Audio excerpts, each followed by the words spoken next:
Now this is the second lecture on simplification.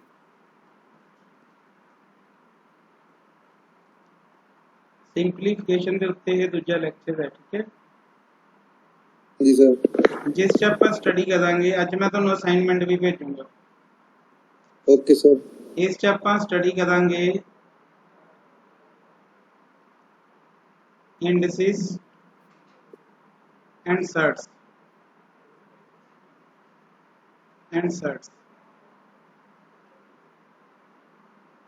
indices and surds।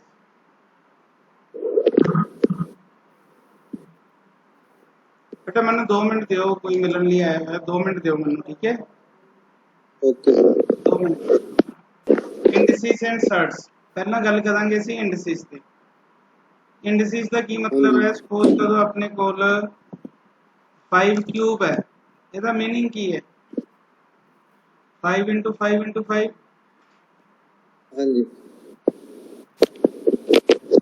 ਤਾਂ ਅਸੀਂ ਇਸ ਨੂੰ ਲਿਖਦੇ ਹਾਂ a raised to n form ਦੇ ਵਿੱਚ। a ਨੂੰ ਅਸੀਂ ਕਹਿੰਦੇ ਹਾਂ ਬੇਸ ਹੈ, ਇਸ ਨੂੰ ਅਸੀਂ ਕਹਿੰਦੇ ਹਾਂ ਐਕਸਪੋਨੈਂਟ ਹੈ, ਪਾਵਰ ਕਹਿ ਦਿੰਦੇ ਹਾਂ ਆਪਾਂ, ਇੰਡਿਸਿਸ ਕਹਿ ਦਿੰਦੇ ਹਾਂ, ਇੰਡੈਕਸ ਕਹਿ ਦਿੰਦੇ ਹਾਂ, ਠੀਕ ਹੈ। ਇਸ ਦੀਆਂ ਕੁਝ ਪ੍ਰੋਪਰਟੀਜ਼ ਹੈ ਜਿਹੜੀਆਂ ਆਪਾਂ ਸਟੱਡੀ ਕਰਾਂਗੇ ਜਿਹਦੇ ਨਾਲ ਕੁਐਸਚਨ ਹੋਣਗੇ। ਕੁਝ ਇਸ ਦੀਆਂ ਪ੍ਰੋਪਰਟੀਜ਼ ਹੈ ਜਿਹੜੀਆਂ ਆਪਾਂ ਧਿਆਨ ਚ ਰੱਖਣੀਆਂ ਹੈ।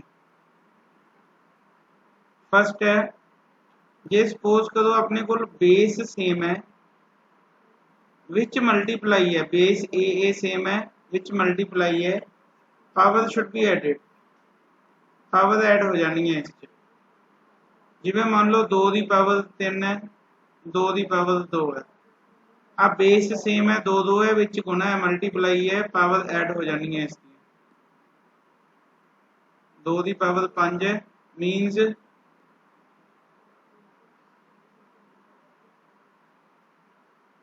32 ਆंसर आ जाएगा।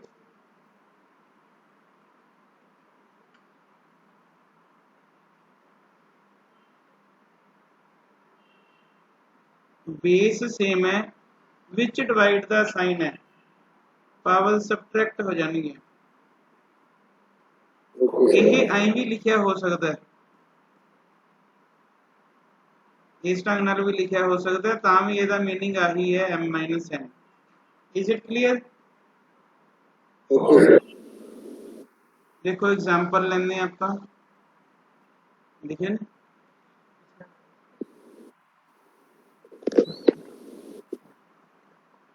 मान लो अपने कोल है 5 डिवाइडेड बाय 5 तो इसदा मीनिंग की है? विच डिवाइड है, बेस सेम सी, पावर सबट्रैक्ट हो गया, 5 का स्केयर आ गया, 5 into 5 कितना हुंदा अपने कोल 25। यह क्वेश्चन इस फॉर्म च भी आ सकता है, 7 raised to 8 7 raised to 6 तो 8 minus 6, आ बेस सेम है 7 7 तो 7 raised to 2 हो गया, मीन्स 7 into 7 आ गया 49। बेटा समझ आया कि नहीं आया? आ गया सर। क्लियर है? हाँ जी। थर्ड प्रॉपर्टी है, जे पावर रेज टू पावर है तो पावर मल्टीप्लाई हो जानी है। एग्जांपल मान लो 2 की पावर 2 है, फिर इसकी पावर 3 है, तो 2 की पावर की हो जाएगी बेटा 2 into 3 6, 2 रेज टू 6 का ही मतलब है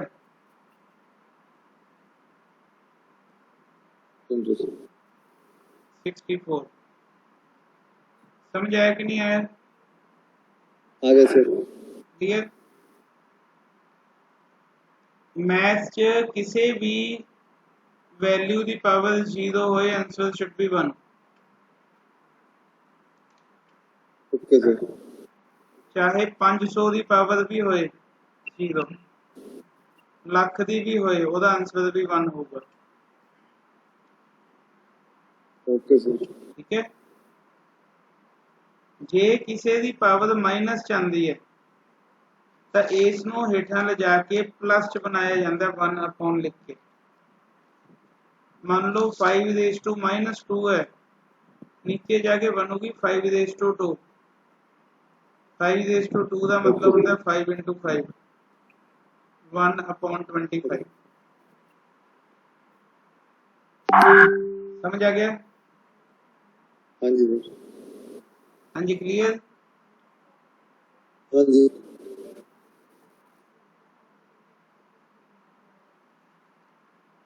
कितनी प्रॉपर्टी सी है? 5th 6th। हाँ मान लो अपॉन च माइनस पिया हुंदा है, इनू उत्ते ले जाके प्लस च बना लेना,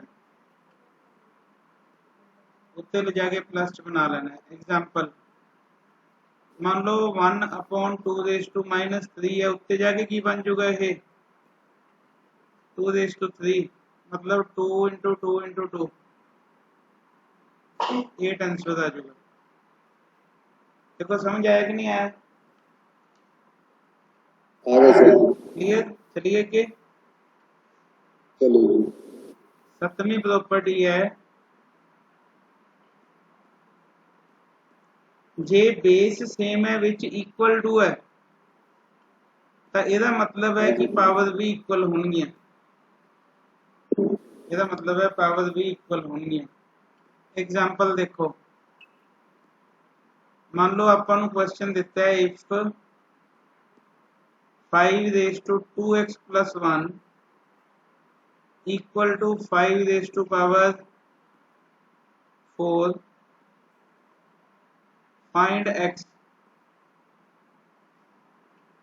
देखो बेस सेम है, ए सेम है, ਇਹਦਾ मतलब ਜਿਹੜੀਆਂ ਪਾਵਰ ਹੈ ਉਹ ਇਕੁਅਲ ਹੋਣਗੀਆਂ। 2x + 1 = 4, +1 दूजे पासे जाके की हो जाएगा बेटा -1, 2x आ गया अपने को 3 ते x की आ गया बेटा अपने को 3/2।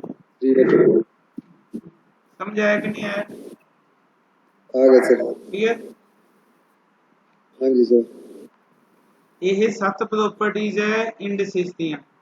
ये 7 प्रॉपर्टी के नाल ही अपना क्वेश्चन निकलने हैं।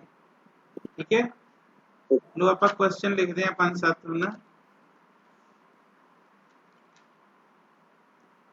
625 दी पावर है -1/4। इसनों असीं सॉल्व करना है किवें होगा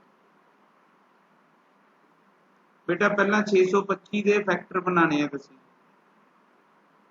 मेक द फैक्टर्स ऑफ 625।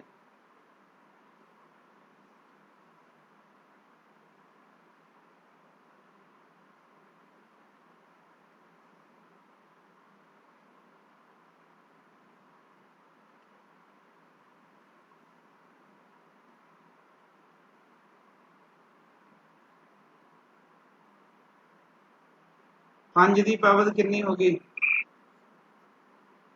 4। देखो हुणे मैं एक प्रॉपर्टी लिखाई सीगी कि पावर रेज टू पावर होए तो मल्टीप्लाई हो जाती है, तो की बनूगी ये 5⁴ इंटू -1/4। जे किसी की पावर माइनस च होवे तो थले जाके की हो जाती है वो प्लस च हो जाती है। 1/5 आंसर आ गया इसका। हाँ जी सर। समझ आया कि नहीं आया? आ गया सर। चलिए के चलो।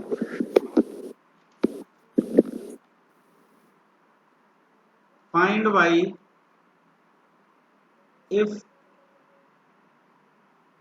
2⁻5x + 2 5y + 2 y है ना, x लिख बैठे 5y + 2 is equal to 2⁻3y + 2 + 4।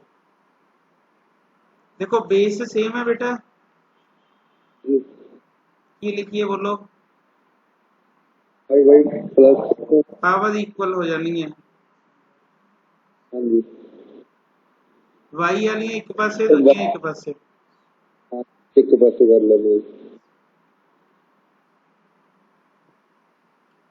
This is 2y equal to 2 हाँ जी y कितना आ गया अपने को 2/2 1 वन समझ आया कि नहीं आया आ गए सर चल नेक्स्ट स्टडी करेंगे बेटा सर्च सर्च की ਹੁੰਦਾ रूट्स सर्च की है रूट्स रूट्स ਜਿਵੇਂ ਆਪਣੇ ਕੋਲ ਸਕੁਅਰ ਰੂਟ ਹੁੰਦਾ ਹੈ ਕਿਊਬ ਰੂਟ ਹੁੰਦਾ ਹੈ ਇਹ ਰੂਟਸ ਦੇਖਨੇ ਆਪਾਂ ਸਕੁਅਰ ਹੈ ਕਿਊਬ ਹੈ ਕਿਵੇਂ ਹੈ ਪਹਿਲਾਂ ਆਪਾਂ ਗੱਲ ਕਰਾਂਗੇ ਸਕੁਅਰ ਰੂਟ ਦੀ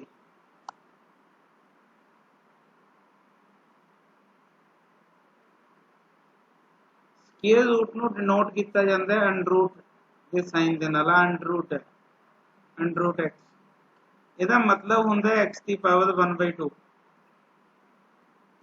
x ਦੀ ਪਾਵਰ 1/2 वन ਸਪੋਜ਼ ਕਰੋ ਇਹਦੇ ਵਿੱਚ ਆਪਣੇ ਕੋਲ 8 ਹੈ ਤਾਂ 8 ਦੇ ਜੇ ਸਕੁਅਰ ਰੂਟ ਕੱਢਨੇ 8 ਦੇ ਬਣਾ ਲਓ ਫੈਕਟਰ ਕਿੰਨੇ 2 ਬਣ ਗਏ टेन सर 3 2 ਬਣ ਗਏ ਜੇ ਇਕੱਲਾ ਅੰਡਰ ਰੂਟ ਹੈ ਤਾਂ ਦੋ ਵੈਲਿਊਜ਼ ਦੀ ਇੱਕ ਵੈਲਿਊ ਬਾਹਰ ਨਿਕਲ ਆਣੀ ਹੈ ਵਿੱਚ ਇੱਕ ਵੈਲਿਊ ਬਚ ਜੂਗੀ 2√2 ਆਨਸਰ ਹੋ ਜੂਗਾ 2√2 ਜਿਹੜੀਆਂ ਦੋ ਸੇਮ ਵੈਲਿਊ ਹੋਣਗੀਆਂ ਉਹਨਾਂ ਦੀ ਇੱਕ ਵੈਲਿਊ ਬਾਹਰ ਨਿਕਲ ਆਣੀ ਹੈ ਇਹ ਮੈਥਡ 1 ਦੱਸਿਆ ਮੈਂ ਤੁਹਾਨੂੰ ਮੈਥਡ 1 ਇੱਕ ਮੈਥਡ ਹੋਰ ਵੀ ਹੈ ਇਸ ਦਾ ਦੇਖੋ ਜਿਹੜਾ ਆਪਾਂ ਹੁਣੇ ਪੜ੍ਹ ਕੇ ਹਟੇ ਆ 8 ਦਾ ਮਤਲਬ ਕੀ ਹੈ ਬੇਟਾ 8 raised to 1/2 ਉਹਨੇ ਦੱਸਿਆ ਸੀ हाँ जी 8 ਦੇ ਫੈਕਟਰ ਕੀ ਬਣਨਗੇ 2/2 2 into 2/2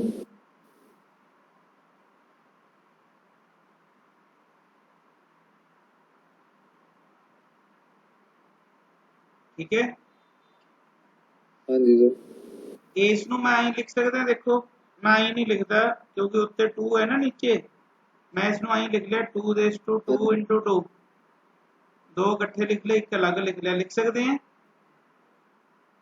हाँ जी सर ਜੇ ਪਾਵਰ ਦੀ ਪਾਵਰ ਹੋਏ ਤਾਂ ਆ 1 ਹੈ ਤਾਂ ਮਲਟੀਪਲਾਈ ਹੋ ਜਾਂਦੀ ਹੈ ਉਵੇਂ ਹੀ ਇਹਦੀ ਹੋ ਜਾਊਗੀ हाँ ਆ 2 ਕੱਟ ਗਿਆ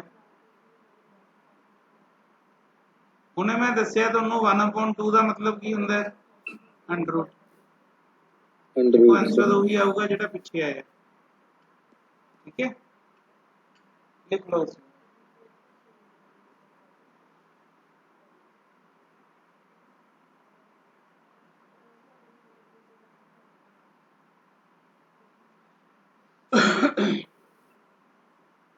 ठीक है सर ਚੱਲਾਂ ਬੇਟਾ ਅੱਗੇ चलो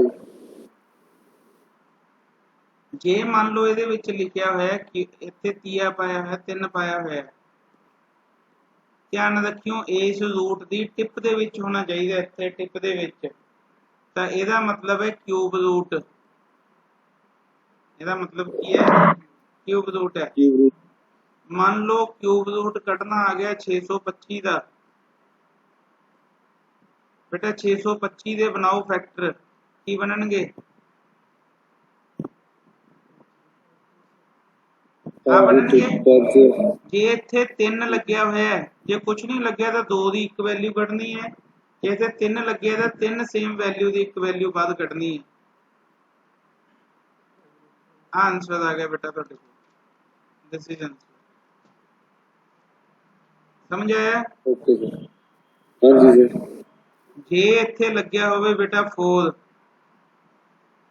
ਤਾਂ ਇਹਨੂੰ ਲਿਖ ਲਿਓ x ਦੀ 1/4 ਜੇ ਇੱਥੇ ਲੱਗਿਆ ਹੋਏ 5 ਜਿੰਨਾ ਲੱਗਿਆ ਹੋਏ ਉਨੀ x ਦੀ ਪਾਵਰ ਲਿਖਦੇ ਜਾਣਾ ਸਮਝ ਆ ਗਿਆ ओके ਇਸ ਨੂੰ ਕਹਿੰਦੇ ਆ ਸਰਡਸ ਇਹਨਾਂ ਨੂੰ ਕੀ ਕਿਹਾ ਜਾਂਦਾ ਹੈ? ਸਰਟਸ ਕਿਹਾ ਜਾਂਦਾ। थर्ड्स ਇਹਨਾਂ ਨੂੰ ਸਾਰਿਆਂ ਨੂੰ ਸਰਟਸ ਕਿਹਾ ਜਾਂਦਾ। ਹੁਣ ਦੇਖੋ ਇਹਦੇ ਵਿੱਚ ਬੜੇ ਇੰਟਰਸਟਿੰਗ ਫੈਕਟ ਹੈ ਕੁਛ। ਮੰਨ ਲਓ ਅਸੀਂ √2 ਨੂੰ ਮਲਟੀਪਲਾਈ ਦੇਣਾ ਹੈ √3 ਨਾਲ। ਦੇਖੋ ਇਹ ਵੀ ਰੂਟ ਹੈ, ਇਹ ਵੀ ਰੂਟ ਹੈ, ਕਿਉਂਕਿ ਟਿਪ 'ਚ ਕੁਝ ਨਹੀਂ ਲੱਗਿਆ ਹੋਇਆ। ਤਾਂ ਇਸ ਹਾਂਜੀ ਕੇਸ 'ਚ ਇਹ ਦੋਨੇ ਮਲਟੀਪਲਾਈ ਹੋ ਜਾਣਗੇ ਵਿੱਚ ਜਾ ਕੇ, √6 ਆंसर आ जाऊगा। लेकिन जे ਇਹ √2 ਹੁੰਦਾ, ਇਹ 3√3 ਹੁੰਦਾ, ਇਹ ਅਲੱਗ-ਅਲੱਗ ਰੂਟ ਹੁੰਦੇ ਤਾਂ ਇਹਨਾਂ ਨੇ ਮਲਟੀਪਲਾਈ ਨਹੀਂ ਹੋਣਾ ਸੀਗਾ। ਸੇਮ ਰੂਟ ਵਾਲੇ ਮਲਟੀਪਲਾਈ ਹੁੰਦੇ ਆ, ਅਲੱਗ-ਅਲੱਗ ਰੂਟ ਵਾਲੇ ਮਲਟੀਪਲਾਈ ਨਹੀਂ ਹੁੰਦੇ। ਸਮਝ ਆ ਗਈ ਗੱਲ? हाँ जी ਕਲੀਅਰ?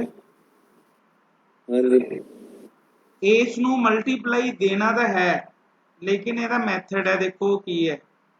ਇਸ 2 ਦੇ ਉੱਤੇ √1/2 ਹੈ, ਇਹਦੇ ਉੱਤੇ ਹੈ 1/3। ਜਿਹੜੇ ਇਹਨਾਂ ਦੇ ਥੱਲੇ ਵੈਲਿਊਜ਼ ਹੈ, ਇਹਨਾਂ ਦਾ ਲੈ ਲੈਣਾ ਐਲਸੀਐਮ। एलसीएम ऑफ 2 and 3 कितना होगा बेटा? 6। तो 2 की पावर 1/2 ਇਹਦੇ ਥੱਲੇ 6 बनाना है, ਇਹਦੇ नीचे भी 6 बनाना है। कितना देइए मल्टीप्लाई? इतना समझा गया? हाँ जी नीचे मल्टीप्लाई जिथे मैं राउंड लाया, ਇਹਨੂੰ ਤੁਸੀਂ ਐਲਸੀਐਮ ਜਿੰਨਾ ਬਣਾਉਣਾ ਹੁੰਦਾ ਤਾਂ 2 ਦੀ ਪਾਵਰ 3/6 गुना 3 ਦੀ ਪਾਵਰ 2/6। समझ आ गया? ਹੁਣ बटा 6 ਦਾ मतलब ਕੀ ਹੈ? ਇੱਥੇ 6 ਬਣ ਗਿਆ, ਵਿੱਚ ਕੀ ਰਹਿ ਗਿਆ ਸੀਗਾ? 2:3। ਦੂਜੀ ਵੈਲਿਊ ਦੇ ਵੀ ਇੱਥੇ 6 ਆ ਗਿਆ, ਥੱਲੇ 6 ਹੈ, ਤੇ ਆਹ ਵੈਲਿਊ ਕਿਹੜੀ ਹੈ? 3²। ਹੁਣ ਬੇਟਾ ਮਲਟੀਪਲਾਈ ਹੋ ਸਕਦੇ ਆ, ਇਹ ਹੁਣ ਇਕੱਠੇ ਹੋ ਸਕਦੇ ਆ।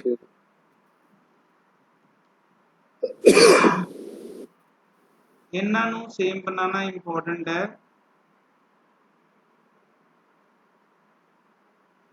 कितना आ गया देख लो, वो आंसर होगा 4 दूनी 8, 8 3 24, 24 3 72।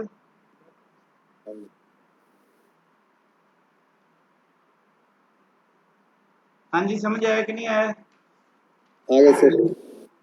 क्लियर? हाँ जी हाँ, क्वेश्चन बेटा बहुत एग्जाम चल रहा है। This is very very important question.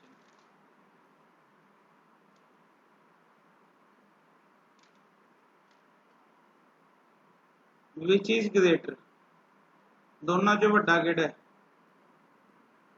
कई बार उत्थे क्वेश्चन आंदे विच इज स्मॉलेस्ट, छोटा किहड़ा है?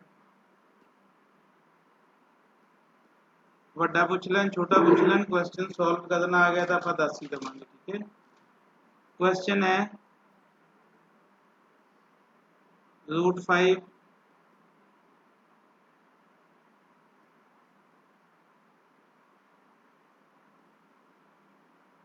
चलो 5 लिख लेंगे। बेटा केड़ा ग्रेटर है? अं कुछ भी पता लग सकता है। ਇਹਦਾ मतलब की है 1/2। ਇਹਦਾ मतलब की है 1/5। ਇਹਦੇ नीचे की है? हाँ, नीचे की है बेटा 2 and 5। ਇਹਦਾ लो एलसीएम कितना होगा? ਇਹਦੇ नीचे बनाना 10। किन्ने नाल मल्टीप्लाई देवां भी ਇੱਥੇ? 5 नाल। ਇਹਨੂੰ भी 10 बनाना है। 2 नाल सर। 5 की पावर कितनी आ गई? 5/10। 3 की पावर कितनी आ गई? 2/10। ਇਹਦਾ मीनिंग की होया? ਇੱਥੇ 10 5 raised to 5। ਇੱਥੇ 10 ਇੱਥੇ ਉਹ ਹੈ ਗੁਣਾ ਨਹੀਂ ਹੈ ਇੱਥੇ 10 3:2 जी जी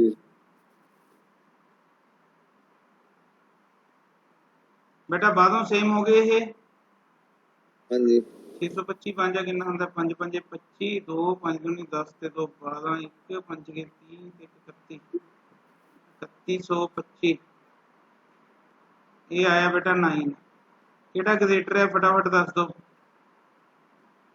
सर 31 3125 is greater than किस तो 10 9 10 under 9 ਇਹ ਕਿਸ ਤੋਂ ਬਣਿਆ ਸੀਗਾ √5 ਤੋਂ ਇਹਦਾ ਮਤਲਬ ਕੀ ਹੈ ਕਿ √5 greater than किस तो √5 3 this is answer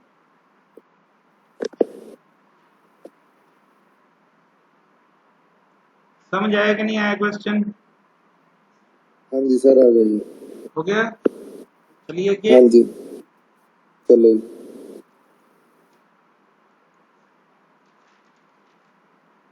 ਅੱਗੇ ਕਨਸੈਪਟ ਆਂਦਾ ਰੈਸ਼ਨਲਾਈਜ਼ਿੰਗ ਦਾ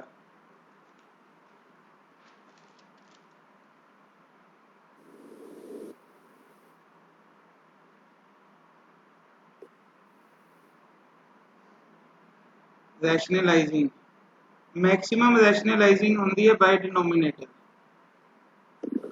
हाँ जी बाय डिनोमिनेटर न्यूमरेटर नाल भी हो सकती है लेकिन ज़्यादा क्वेश्चन च आपां करांगे डिनोमिनेटर फर्स्ट टाइप है ਇਹਦੇ ਵਿੱਚ जे किसी भी आ वैल्यू आपां सॉल्व करनी है जो ਇਹਦੇ नीचे लिखिया है सिंगल वैल्यू ਲਈ है ये तो रैशनलाइजिंग का मतलब है कि नीचे अंडरूट नहीं होना चाहिए उसे अंडरूट नाल उत्ते गुना दे लो उसे नाल नीचे दे लो ओके सर मैं हुणे दस्सिया सी दो सेम अंडरूट है वैल्यू है अंडरूट है एक वैल्यू बाद निकले होगी तो नीचे अंडरूट खत्म हो गया आंसर आ गया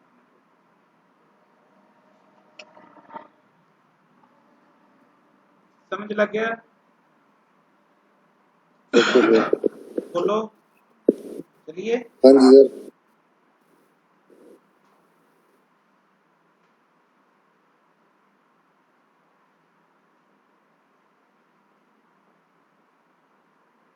लो इसनों सॉल्व करना है इसे solve this question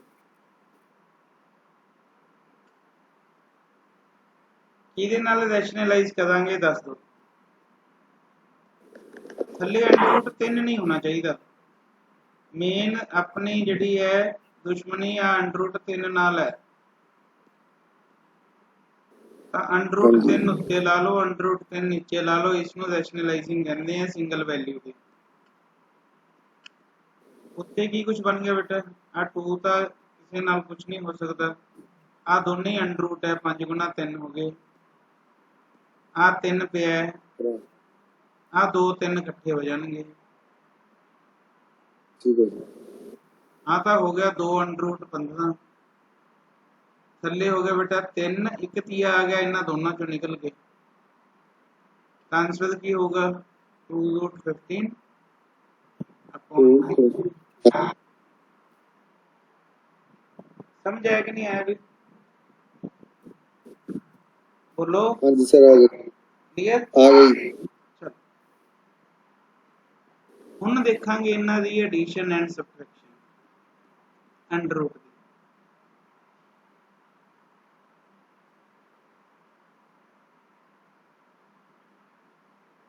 addition and subtraction